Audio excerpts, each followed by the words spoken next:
കണ്ണൂരിൽ MDMA പിടികൂടി 2 പേർ അറസ്റ്റിൽ. നഗരത്തിലെ ലോഡ്ജിൽ പോലീസ് നടത്തിയ പരിശോധനയിൽ തെക്കി ബസാർ സ്വദേശി കെ ജയേഷ്, ചാലാട് സ്വദേശി റിൻഷാദ് എന്നിവരാണ് പിടിയിലായത്. ജില്ലയിൽ മയക്കുമരുന്ന് വിൽപ്പന നടത്തുന്ന സംഘത്തിലെ മുഖ്യ കണ്ണികളാണ് അറസ്റ്റിലായവരെന്ന് പോലീസ് പറഞ്ഞു.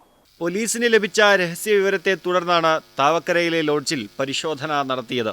ജയേഷാണ് 2 ദിവസം മുൻപ് ലോഡ്ജിൽ മുറിയെടുത്തത്. 4ഓളം മയക്കുമരുന്ന് കേസുകളിൽ പ്രതിയാണ് ജയേഷ്. പരിശോധനയിൽ 20 ഗ്രാമോളം MDMA പിടികൂടി. പരിശോധനയ്ക്കിടെ മയക്കുമരുന്ന് വാങ്ങാനെത്തിയപ്പോഴാണ് റിൻഷാദ് പിടിയിലാവുന്നത്.